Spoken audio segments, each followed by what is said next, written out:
Hello,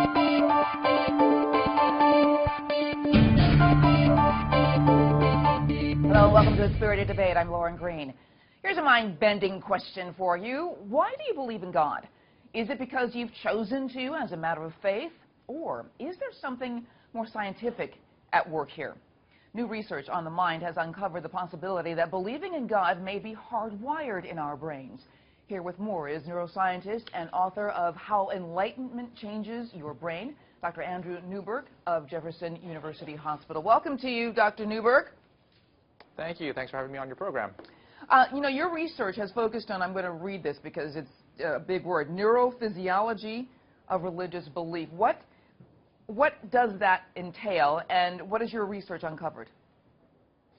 Well, we basically used a lot of high-tech imaging techniques to be able to look at what's going on in the brain itself when people are engaged in different types of religious and spiritual experiences or hold different types of religious and spiritual beliefs.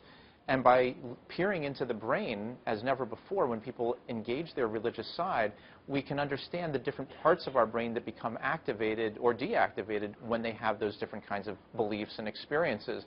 And part of what we've ultimately found is that there isn't just one little part of the brain that is responsible for our religious and spiritual beliefs and experiences. It's really every part of our brain that seems to get involved. So if you have an emotional feeling, you feel the love of God, then the emotional areas of your brain become activated.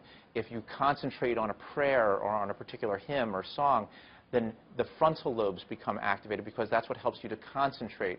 And when you feel connected to God or connected to the people in your congregation, the social areas and the areas that help us to orient ourselves in the world actually become affected by those different practices. So lots of different things become affected by our religious and spiritual selves. It's really our whole brain that's part of our religious and spiritual self. So is believing in God, is that something that's hardwired in us? And is there any way to tell for sure? Well, it certainly seems that the elements that we need to believe in God are hardwired into the brain. When we look at how our brain works and helps us kind of navigate through our world, helps us to try to understand things and make connections to our world, we also recognize that those same brain areas help us to think about religion, spirituality, the big questions, our sense of meaning and purpose in life. And so all of us have this religious and spiritual component hardwired into our brain. Now, of course, some of us wind up becoming priests or nuns. Other people wind up feeling that they have very little connection with spirituality or God. But ultimately, all of us have some ability to make those kinds of connections. How we ultimately define them, whether we adhere to a particular religious tradition, or if someone finds spirituality in music or creativity or art, all of us have that same basic drive and that same basic aspect of what's going on inside our brain. It's very interesting, but is there also the possibility that it is believing God as some kind of evolutionary adaptation, and how would that become an advantage over time if that's the case?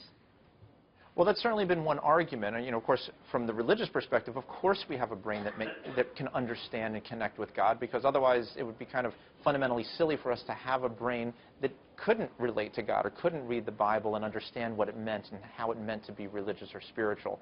But when we do look at this question from an evolutionary perspective, we could also start to understand how this may actually have gotten into our brain.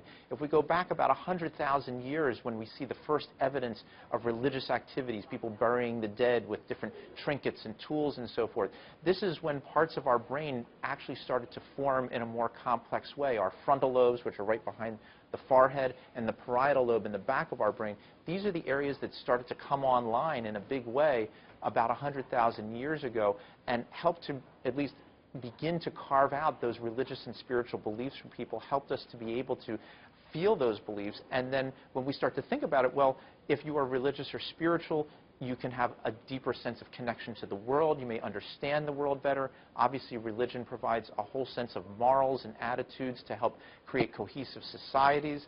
And so as we start to look at the potential benefits of religion, there's no civilization that ever evolved without a religious or spiritual component to it. So it certainly makes sense that as our brain evolved, religious and spiritual ideas evolved, and that became a very adaptive process for us as we live and as we try to navigate through our world.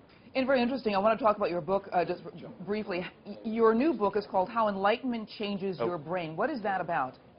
Well, our recent book actually talks about our latest research, which combines the best data that we have from our brain scans with a survey of over 2,000 people who had very profound spiritual enlightenment type of experiences. And what we're trying to do is find the exact areas of our brain that seem to be involved when people have these most profound experiences, those experiences that change the way we think about our world, change the way we think about our relationships, our job, everything that makes us who we are. And so we're able to now connect the dots in a much greater way to determine what areas of the brain are involved in these experiences, how they relate to the nature of those experiences, and to actually provide guidance to help people to find that kind of an experience. Because ultimately, regardless of what your religious or spiritual tradition is, everybody wants to have that incredible connection, that sense of oneness, that sense of connectedness to God or the universe in some powerful way. And I think we are learning more and more about the ways in which we can actually do that, which is based in part on the sacred pathways that have been before us, but also in part in the neuroscientific mechanisms that we are now beginning to uncover and understand. Very, very fascinating stuff. Thank you so much, Dr. Newberg. Thank you so much. If you want to find out more about his research, check out andrewnewberg.com. I'm Lauren Green for FoxNews.com Spirited Debate, and thanks for watching.